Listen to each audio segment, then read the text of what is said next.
주신 하나님의 말씀 한 목소리로 읽겠습니다. 함께 읽겠습니다. 시작.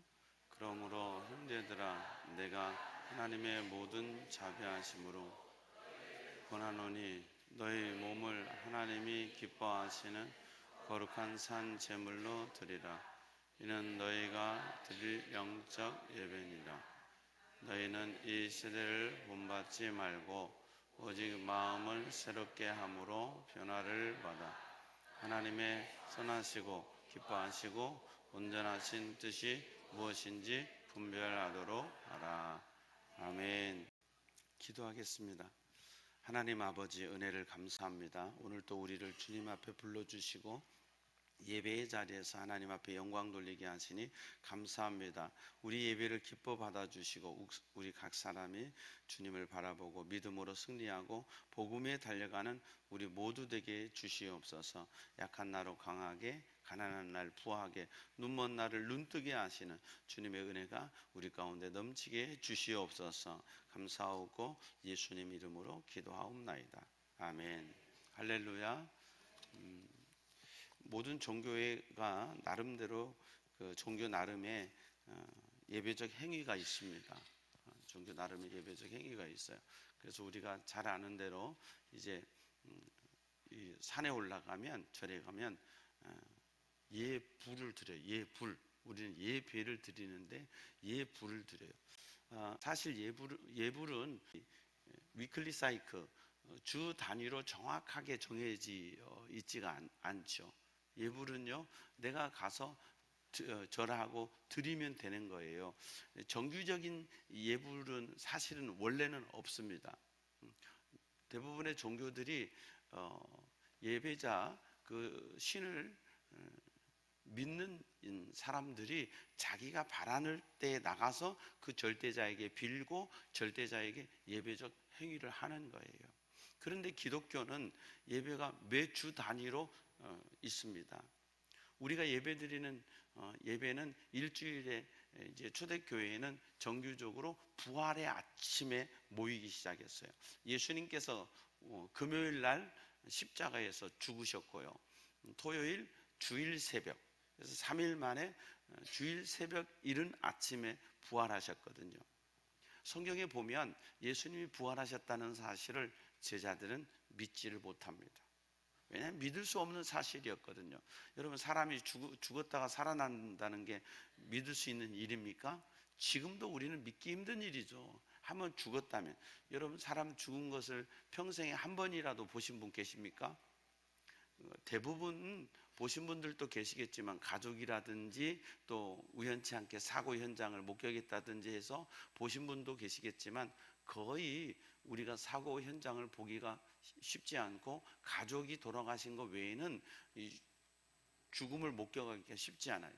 근데 저는 어려서부터 이렇게 성도들이 세상을 떠나셨을 때 가장 먼저 이제 목사님께 연락을 하고 목사님이 그 가정에 가서 임종 예배를 드리고 또 입관의 절차를 목사님께서 진행하시기 때문에 저는 중학교 때 처음 우리 집사님이 돌아가신 걸 제가 제일 먼저 목격을 했고요. 그 다음에 이제 고등학교 때부터는 아버지와 함께, 시골교회 뭐 부교육자가 없으시니까 아버지와 함께 거의 부교육자 역할을 하면서 이제 임종 예배를 드리고 입관 예배를 드리고, 또 제가 부교육자로 할 때까지만 해도 장례식장 문화가 지금처럼 이렇게 보편화되지 않았습니다. 그래서 제가 부교육자 때까지만 해도 제가 직접 입관하는 일이 참 많았죠. 그러다가 이제 장례식장 문화가 많아지니까 저희들은 입관하는 거 손을 떼고 장례식장에서 전문 장례사들이 장례 입관하고 하는 이제 시스템으로 바뀌어져 있습니다. 참 많이 우리 성도들이 제가 찬양을 부르거나 혹은 기도하거나 할 때 세상을 떠나신 걸 많이 보았고요. 또 돌아가신 분들을 이제는 이제 장례식장에서 다 해주지만 입관할 때는 제가 들어가서 마지막 고인을 입관할 때 이렇게 준비해 주세요. 마지막 얼굴 덮기 전까지 깨끗이 씻어 주시고 옷 입혀 주시면 제가 가서 기도하고 이제 관 덮도록 하겠습니다. 그래서 지금도 이제 마지막 관을 덮고 얼굴 덮기 죽기 직전에 가족들과 함께 보고 기도를 합니다. 성도가 이 세상을 떠나는 걸 보면 잠자는 것 같아요. 참 평안히 쉬고 잠들어 있는 것 같아요. 그런데 이 죽음이라는 것은 우리에게 있어서 충격적인 사건이죠. 살아서 움직이고 우리와 함께 교제하고 우리와 함께 대화했던 사람이 어느 순간에 그럴 수 있는 관계가 아닌 거예요. 그냥 대화도 되지 않죠. 움직이지도 않죠. 그리고 이제 한 2시간 정도는 우리의 몸에 체온이 있습니다. 그래서 2시간 정도는 손을 대면 따뜻합니다. 우리 정경숙 집사님도 지난번 돌아가셨을 때 바로 제가 가서 기도하는데 체온이 그대로 있으세요. 그래서 저는 또 숨 쉬시는 거 아닌가 하고 몇 번을 쳐다봤어요. 체온이 있으니까. 근데 제가 기도하고 조금 있으면서 시간이 지나니까 몸의 체온이 다 서서히 식어요. 그래서 2시간 정도 되면 우리가 이제 얼음장 같다 그렇게 하죠. 차가워지게 됩니다. 예수님께서 십자가에서 죽으셨을 때는 거의 상상할 수 없는 처참한 죽음이었습니다. 온몸이 찢기셨죠. 온몸에 피가 다 흘렸죠. 그리고 주님께서 죽으셨기 때문에 예수님이 다시 살아났다고 하는 것은 그렇게 예수님을 좋아하고 따라다녔던 제자들도 믿을 수 없는 사건이었습니다. 왜요? 어떻게 그렇게 살아나냐 말이죠. 마지막 로마의 병사가 예수님 옆구리에 창을 푹 찔러가지고 창을 팍 뺄 때 그 속에 있던 심장 깊은 곳에 있던 그 물까지 툭 터져 나오면서 완전히 확인 사살을 했거든요. 그랬으니까 이 제자들이 예수님의 무덤에 갈 때는 부활하신 주님을 만나러 간 게 아니라 죽은 예수님의 몸에 향품을 넣으러 간 거거든요. 왜? 예수님 완전히 죽었으니까 어떻게 살아나요? 믿을 수가 없거든요. 그래서 향품을 넣으러 갔는데 어머나 세상에 예수님이 안 계시는 거예요. 거기에 천사만 있고 예수님을 덮었던 세모포만 딱 개어져 있고, 그러니까 무서운 거예요. 여러분, 동양이나 서양이나 약간 이제 죽음 이유가 무섭지요. 사람이 죽으면 귀신 된다 생각하니까 약간 우리는 그런 무서움이 있어요. 우리 이경수 선교사님께 들었더니 필리핀 그 오지에 가면은요, 아주 원주민들이 있는데 전통 옛날 방식으로 사는데 30년 전에 처음 갔더니요, 장례식을 하는데 얇은 거 하나 두고 이 방 안에다가 시신을 앉혀놓는데요.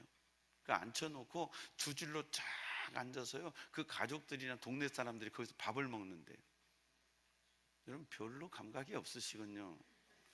여러분 지금 상상이 안 되시니까 그런데요, 제가 이경수 선교사님한테 목사님 그게 너무 힘드는데 시신 썩는 냄새가 엄청 힘들거든요. 목사님 그거 어떻게 힘드실 텐데요. 저는 그 냄새를 아는데요. 그랬더니 이경수 선교사님 뭐냐면 가서 숨을 안 쉬고 기도하고 빨리 나오신대요.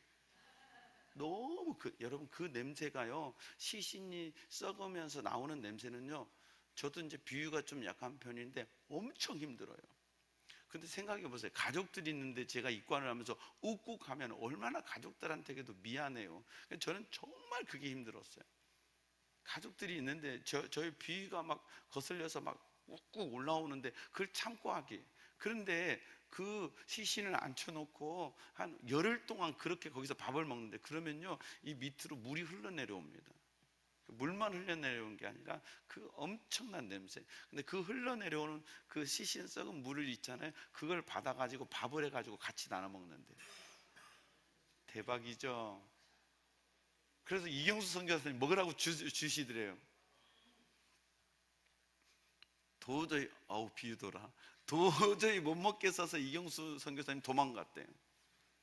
왜 그러냐? 그 사람의 그 복이 이것으로 나온다는 거죠. 복이 와우, 끔찍하죠. 근데 그런 문화가 옛날에 있었대요. 그래서 선교사님 처음 갔을 때 그래서 밥을 해주는데요, 너무너무. 그리고 막 이 시신을 메고 가면 그 물이 이쪽으로 이렇게 흘러들 나한테 오잖아요.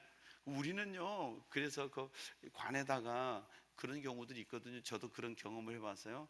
이렇게 해서 관에 화장지를 막 꼽아 넣습니다. 왜냐하면 그 물을 흡수하기 위해서. 근데 더 심할 때는요, 그 화장지로도 안 돼요. 그럼 어떻게 해야 되냐면 비닐로 덮습니다. 비닐로. 제가 그렇게 장례식을 치러본 적이 있었어요. 체격이 좋은 분인데 물이 너무 많이 나오는 거예요. 그래서 화장지로 이렇게 다 꼽아 놓고 그 밖에 그래도 나오니까 이게 이제 관 밖을 비닐로 쌓았는데 그 물이 뚝뚝 떨어지니까 와, 보통이 아니에요. 자, 죽음이라는 것은 참 무서운 겁니다. 그런데 주님은요, 와, 온몸이 찢어졌지, 피 나왔지, 심장이 찢어졌지, 죽은 주님이 부활했다는 건요, 여러분 지금 우리도 못 믿는 분들 당연해요. 근데 제자들이 못 믿었다고요. 눈으로 봤으니까. 눈으로 본 예수가, 이 죽은 예수가 어떻게 사냐고요. 그래서 성경은요, 제자들이 믿지 아니하더라 그랬어요. 근데 믿지 않았는데 왜 믿었냐면 부활의 주님을 만났기 때문에. 할렐루야. 그게 누가 예수님 살아났어요? 말도 안 돼. 도마가 그러잖아요. 말도 안 돼. 예수님이 어떻게 살아나? 그렇게 처참하게 죽은 예수님이 아니 우리가 있는데 예수님이 왔다 가셨다니까. 장난치고 있어. 나밖에 나는 그 예수님 십자가 못 박힌 데다 손을 넣어보고 옆구리에다가 손을 넣어보기 전 내가 절대 못 믿어. 도마 선생님 정말 고마운 선생님이에요. 그러잖아요. 그러니까 그리고 며칠 뒤에 부활의 주님이 예수 딱 나타나신 거예요. 도마에게 나타나신 거예요. 도마에게 도마야 그러시더니 얘래 이 믿음도 없는 녀석 같으니라고 나 그렇게 따라다니더니 안 믿어? 그러신 게 아니라 도마야 내 손을 만져보고 내 옆구리를 만져봐라. 그리고 믿음 없는 자가 되지 말고 믿는 자가 되라. 여러분 도마가요 주님의 이 말씀을 듣고 주님의 손에 주님의 옆구리에 손을 넣어서 만졌을 때 도마가 어떤 느낌이었을까요? 그는 주님을 도마밖에 없어. 예수님을 만져본 사람은 도마밖에 없어. 그때 도마는 이렇게 고백합니다. 나의 주님이시요 나의 하나님이십니다. 이후에 도마는 순교합니다. 순교해요. 예수님을 위해서 목숨을 내놓고 죽죠. 왜? 그때 내가 만졌던 부활의 주님, 그저 보였던 주님이 아니라 내가 진정 만졌던 그 부활의 주님, 그 옆구리에 우둘투둘한 창자국, 느껴지는 그 창자국, 도마는 평생 잊을 수 없었을 것입니다. 주님의 손에 못 자고 그 옆구리의 창자국, 주님의 그 귀한 그 창자국을 나는 만져봤지. 깊이 패인 그 창자국 나는 손으로 만져봤지. 그래서 도마는 순교했거든요. 이후에 초대교회 제자들은 주일마다 이렇게 일요일 아침에 모이기 시작했어요. 왜? 그게 왜냐면 그게 지금처럼 일요일이 쉬고 그게 아니라 그 부활의 아침이니까, 주님이 부활하신 날이니까요. 이른 새벽에 제자들은 모여서요, 이른 새벽에 예배 드리거나 늦은 저녁에 모여서 예배 드리기 시작했어요. 그래서 그게 주일이고 우리는 이렇게 예배 드리는 거예요. 기독교는 예배 시간이 정해져 있어요. 매 주일 예배 드려요. 약간 시간 차이가 있죠. 뭐 9시, 10시, 11시, 12시. 근데 주일날 11시에 꼭 예배 드려야 된다는 법은 없어요. 근데 이 날은 주님이 부활하신 날이니까 우리는 매주 이곳에서 모여서 예배 드리는 거고요. 또 1년으로 따지자면 성탄절, 부활절, 이게 포커싱이 되는 거예요. 하루를 따지자면요, 새벽 시간이 되는 거예요. 밤 시간이 될 수도 있고요. 그래서 그들은 모여서 예배하기 시작했던 거예요. 그래서 기독교는 예배가 정규적인 예배가 있는 거예요. 그러나 다른 종교는 그렇지 않습니다. 거의 이제 이게요, 우리 옆집 동네에서 우리를 따라와서 여름 불교 학교도 있고 뭐 그렇지요. 원래는 그분들 그거 없습니다. 그래 우리는 어때요? 여름 성경학교, 주일 예배, 수요 예배. 왜요? 주일만 예배 드리다 보니까 너무 멀어. 예배를 드리고, 그래서 수요 예배를 드리기 시작한 거예요. 그러다 보니까 너무 또 띄엄띄엄 예배 드리니까 뭐예요? 그래서 새벽 기도를 한 거예요. 새벽은 사실 예배라기보단 기도인 거죠. 이건 한국 교회에서 시작된 거거든요. 새벽 기도는. 그런데 여러분 사실 성경에 보면요, 일상제를 드리는 거예요. 매일 상번제라고 그래요. 매일 하나님 앞에 번제를 드리는 거예요. 그러니까 매일 예배는, 사실 매일 기도는 여러분이 각자 하시지만 매일 예배로 하나님께 나가는 걸 하나님 기뻐하시는 거예요. 그래서 우리 교회는 매일 예배 드리잖아요. 매일 밤 예배. 저는 이거 하나님이 엄청 기뻐하신다고 생각합니다. 왜 새벽 기도를 해야지, 새벽 기도를 안 하고 저녁에 예배를 우리는 기도는 자유롭게, 그리고 매일 하나님 앞에 예배, 그냥 하나님이 더 기뻐하시지 않겠어요? 예배드리고 기도까지 하니? 할렐루야. 매일 예배 드리는 거. 요한복음 4장 23절에 보면 예수님께서 우리에게 이렇게 말씀하세요. 아버지께 참되게 예배하는 자들은 영과 진리로 예배할 때가 오나니 곧 이때라. 아버지께서는 자기에게 이렇게 예배하는 자들을 찾으신. 요한복음 4장 23절이 중요한 건 뭐냐면 하나님이 누구를 찾는가를 예수님이 우리에게 정확히 가르쳐 주신. 하나님은 누구를 찾으신다? 그렇죠. 예배하는 자를 찾으신. 오늘 예배에 오신 여러분들을 사랑하고 축복합니다. 이 예배의 자리에서요, 하나님이 찾으면 어떻게 된다? 하나님의 눈에 발견돼야 돼. 아멘. 하나님의 눈에 발견돼야 돼. 하나님의 눈에 발견되는 여러분 되기를 축복합니다. 시편 50편 5절 말씀에 보면 이런 말씀이 있어요. 나의 성도들을 내 앞에 모으라. 그들은 제사로 나와 언약한 이들이. 좀 구약의 출애굽기 19장 6절 말씀인가 보면 하나님께서 이스라엘 백성들을 출애굽시킨 이유와 목적에 대해서 선언하고 계세요. 그게 뭐냐면 너희가 내게 대하여 제사장 나라가 되고 거룩한 백성이 되리라. 이게 이스라엘 백성을 선택한 목적이에요. 출애굽의 목적이라고요. 하나님의 자녀된 목적은 하나님께서 이제 아브라함에게 약속하시는 거거든요. 근데 여기 제사장 나라가 되고 거룩한 백성이 되는 것이 이스라엘 백성을 택한 이유예요. 그러면 제사장 나라는 뭐예요? 예배드리는 나라인 거예요. 예배드릴 때 하나님의 거룩함을 힘입는 거예요. 믿습니까? 내가 착하게 살아서 거룩해지는 게 아니에요. 세상에는요, 내가 착하게 살고 내가 좋은 일하고 하면 참 거룩하다 할 수 있어요. 그러나 성경은 그렇게 말하지 않아요. 하나님이 우리에게 임하실 때 거룩이 오는 거예요. 하나님이 여러분의 심령에 임함으로 여러분이 거룩한 하나님의 백성이 된 줄로 믿습니다. 그래서 우리는요, 예배하는 백성. 하나님은. 그런데 오늘 시편 50편 5절 말씀에 보면 성도들을 내 앞에 모으라. 그들은 제사로, 즉 예배로 나와 언약한 이들. 이게 말라기에도 말씀이 나와요. 말라기에도. 하나님이 믿는 사람들을 택하실 때 제일 중요한 건 예배란 말이죠. 예배예요. 비는 게 아니에요. 기도가 아니에요. 주시옵소서, 우리 자식 문제 해결해주고 내 인생의 문제 해결해, 이 주시옵소서가 아니에요. 왜냐하면 요한복음 1장 12절 영접하는 자, 곧 그 이름을 믿는 자에게 하나님의 자녀가 되는 권세를 주셨으니. 할렐루야. 예수님을 내 구주로 영접하면 그때부터 우리는 하나님의 자녀가 되는 거예요. 근데 안 느껴져. 아무것도 안 느껴져. feel이 없단 말이죠. 그런데 예수님 믿을 때 하나님의 자녀가 돼요. 그러면 그 자녀가 되면 우리 속에 뭐가 오기 시작하냐? 평안이 오기 시작해요. 할렐루야. 평안이 와요. 여러분의 심령이 예수를 믿고 주님이 주시는 평안을 누리기를 축복합니다. 그럼 하나님의 자녀가 되면 주시옵소서 해서 주는 게 아니라 하나님이 우리에게 알아서 주세요. 믿습니까? 정말 우리가 믿음으로 살고 하나님을 기쁘시게 하며 살면 하나님이 우리에게 어떻게 하시냐면 하나님의 은혜를 주시고 하나님의 복을 주시는 거예요. 여러분이 하나님의 자녀됨의 권세를 누리기를 축복합니다. 그런데 이 시편 50편 5절에도 제사로 나와 언약했다.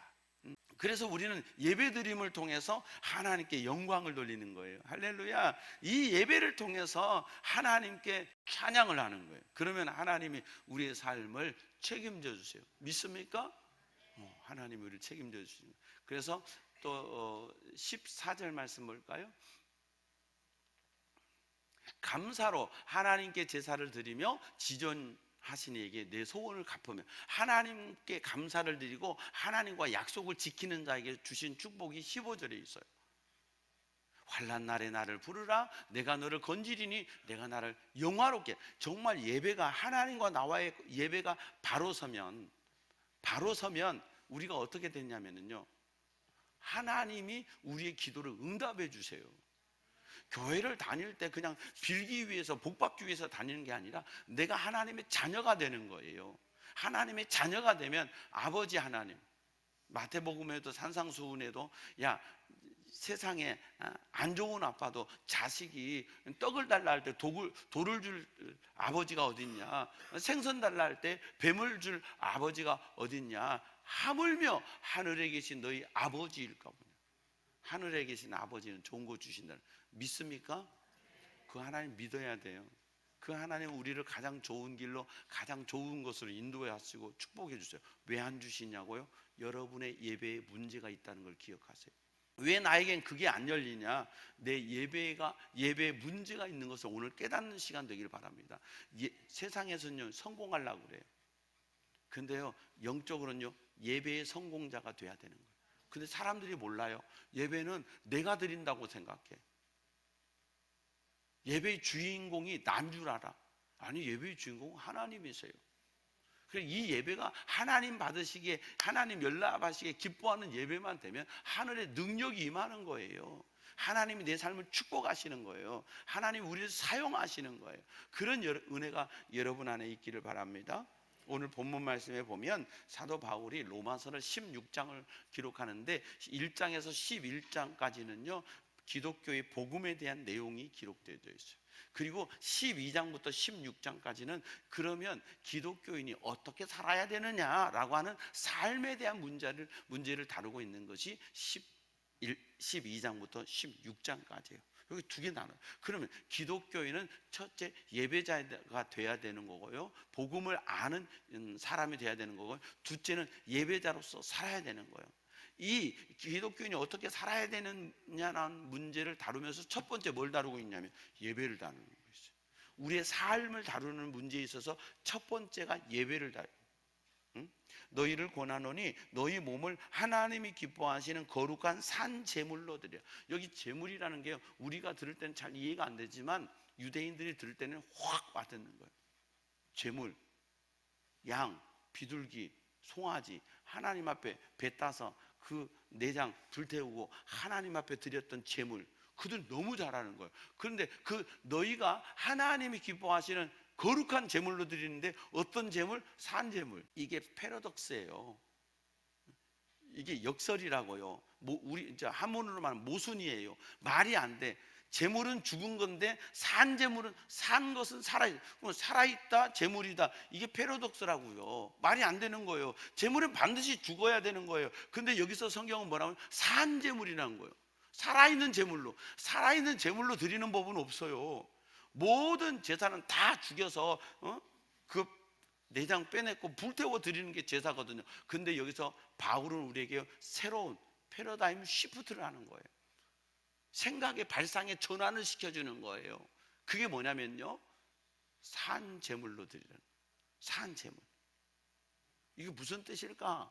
여러 가지 뜻이 있죠. 그런데 살아있으나 죽은 것 같은, 아멘, 나 자신을 죽이는 예배.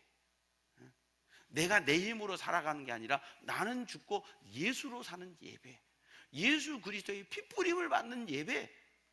베드로전서 1장 2절에 있는 말씀처럼 예수 그리스도의 피뿌림을 받는 예배. 오늘 그런 예배가, 저와 예배가 그런 예배 되기를 축복합니다. 주의 보혈의 능력을 힘입어 살아야 돼요. 그래서 예배를 드릴 때마다 우리는 어떻게 돼야 돼요? 나는 죽는 거예요.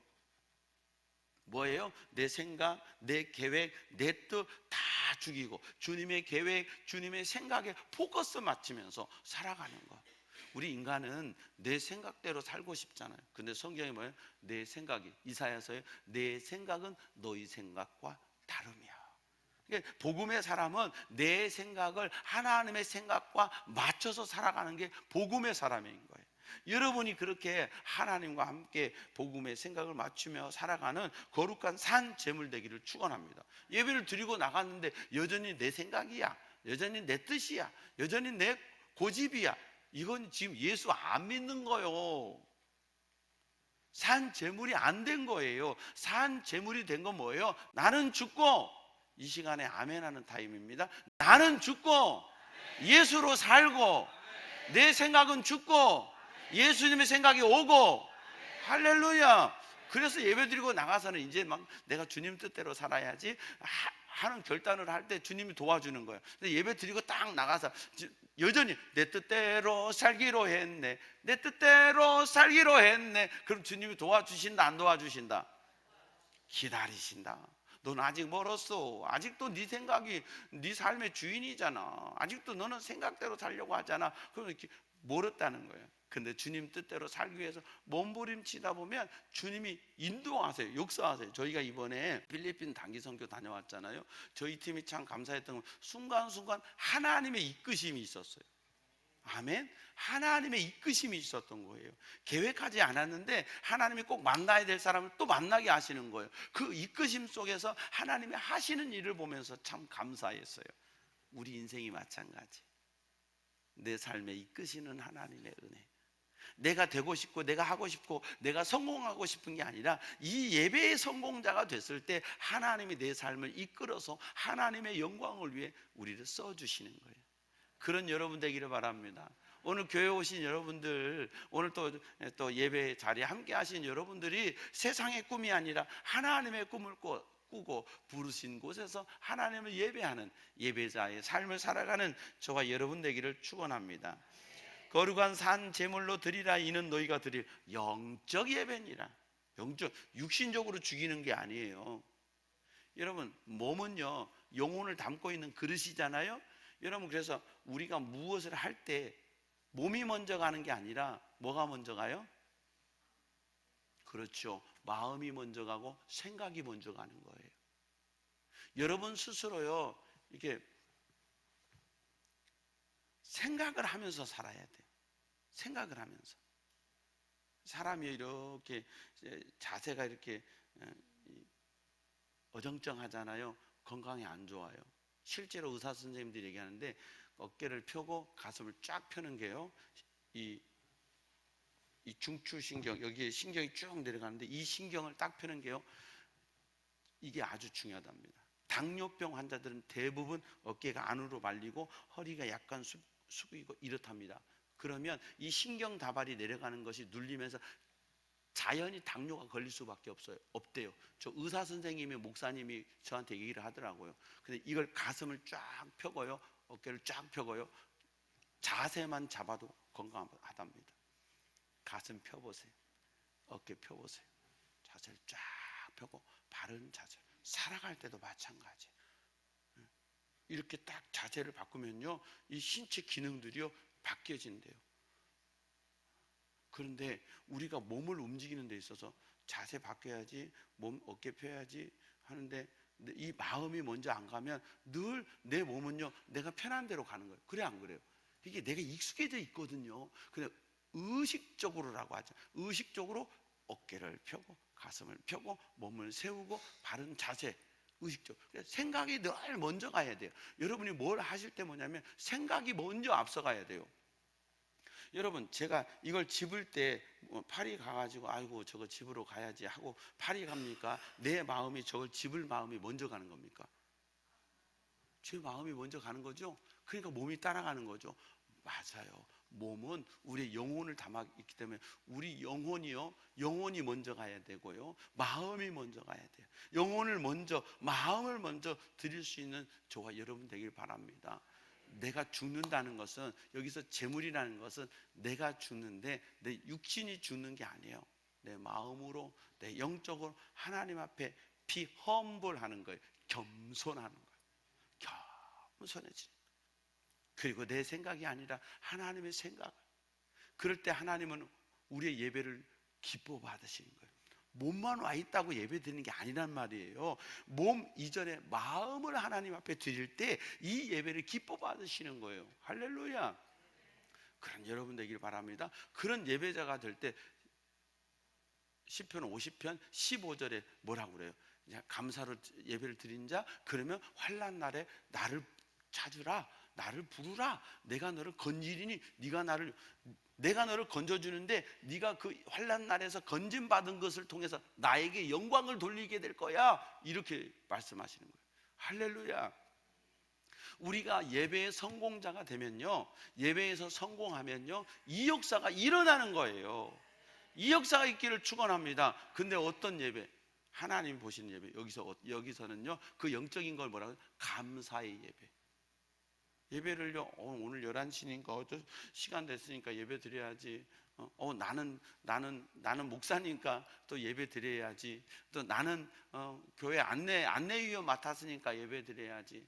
나는 오늘 방송실 맡았으니까 예배. 그러면요 하나님 그거 기뻐 안 해요. 벌써 예배 올 때 막 마음이 설레이고 오늘 또 예배를 통해서 하나님이 우리에게 어떤 은혜를 주실까 막 마음에 막 콩닥콩닥콩닥. 처음 만나 연애할 때 사랑하던 그녀를 만나러 갈 때 마음이 콩닥콩닥 한다 안 한다? 안 해봤으니까 대답을 안 한다. 이게요 데이트하면요 콩닥콩닥 해요 안 해요? 선혜 최근 결혼했으니까 선혜 해요 안 해요? 네. 갑자기 놀랐어요. 들켰죠? 네. 콩닥콩닥 해요. 응? 콩닥콩닥. 사랑을 하면 콩닥콩닥 안 하면 비정상인 거죠. 그렇지 않아요? 뭔가 막 그대를 만났을 때 너무 좋고 막 같이 있고 싶고 그래서 결혼한 거잖아요. 물론 후회하기는 하지만 우리가 너무 좋아서 같이 있고 싶어서 헤어지기 싫어서 결혼하는 거잖아요. 이 사람 보기 싫어서 다른 데 가서 또 만날까 싶어서 애차 그냥 결혼하자 해서 결혼한 거예요?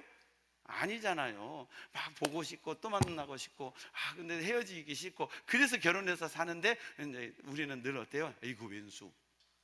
이게 문제라는 거지. 아직은 소리가 헉 그러지만 좀 더 살아봐. 근데 사실은 서로 콩닥콩닥 하면서 사는 것이 하나님이 기뻐하시는 거죠. 그렇잖아요. 그런데 영적으로 이 예배는 저는 그렇잖아요. 예배는 하나님과 꼭 결혼식 하는 것 같아요. 하나님과 약속의 시간을 다시 되새김질하는 거거든요. 그래서 저는 예배는 결혼식 같아. 근데 제 평생에 허락하실지 모르겠지만 제가 짓고 싶은 예배당은요 결혼식장 같은 예배당. 그래서 뭐 예배 때마다 예수님과 결혼하는 것 같은, 그래서 밝고 샤이니하고 뭔가 막 예쁘고 그런 예배당을 짓고 싶은 생각이 있어요. 주님 나라 가서 보게 될지 모르지만 예배가 그렇단 말이에요.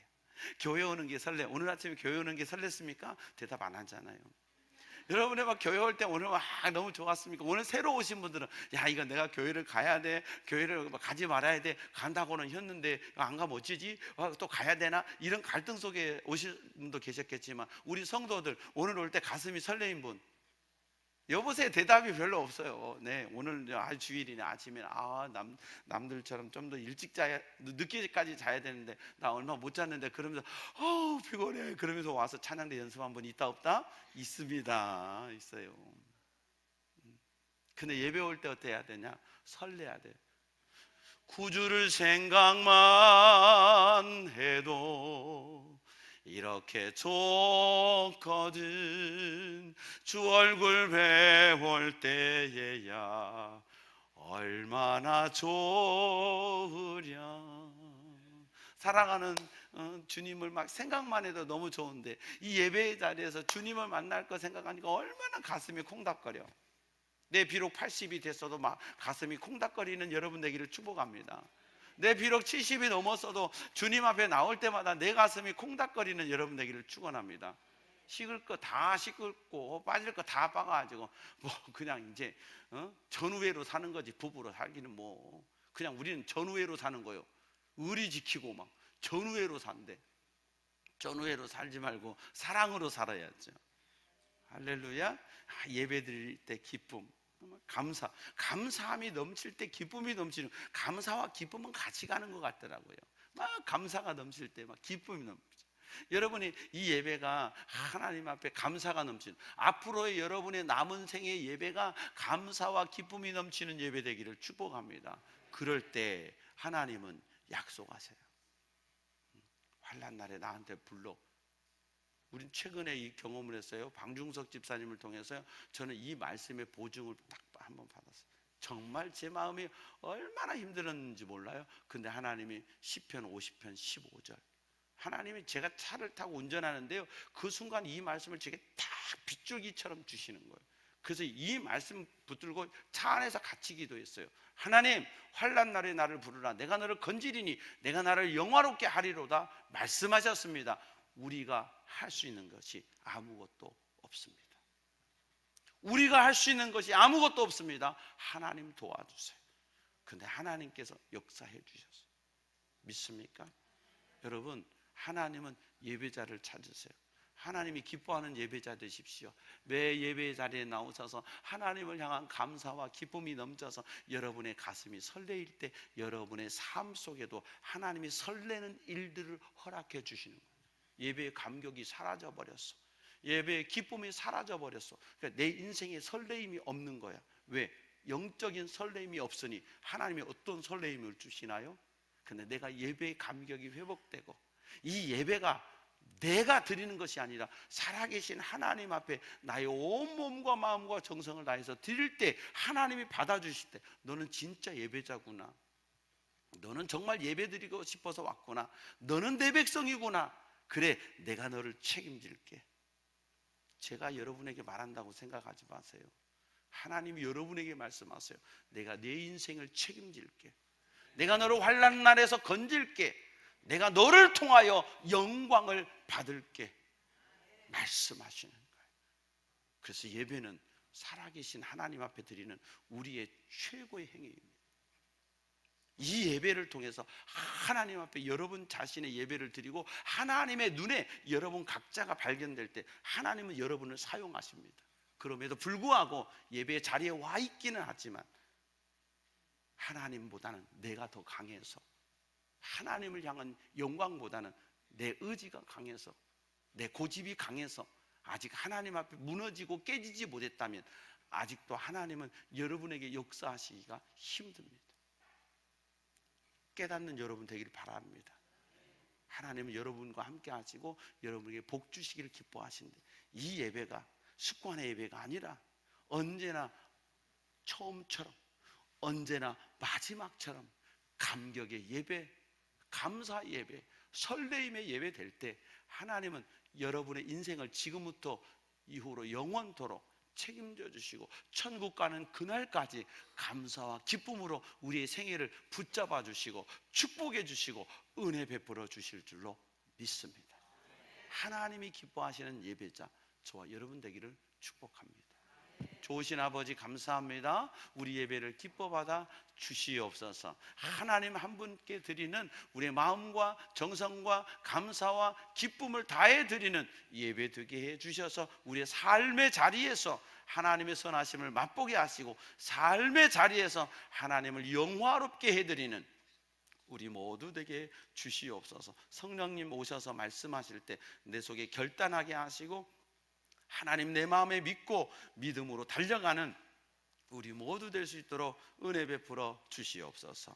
예수 그리스도 안에서 하나님의 자녀됨을 함께 누리며 살아가는 우리 모두 되게 해주시옵소서. 감사하고 예수님 이름으로 기도하옵나이다. 아멘. 모든 영광 하나님께.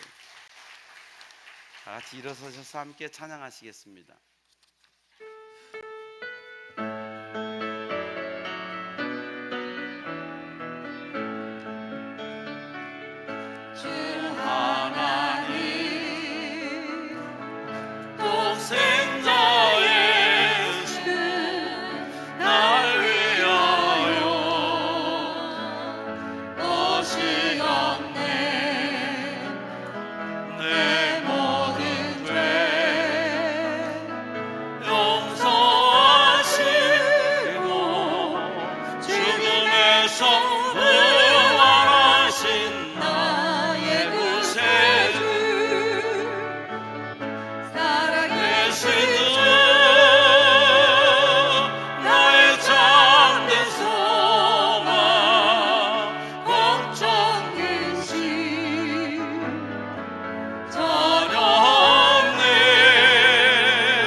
참 기쁨과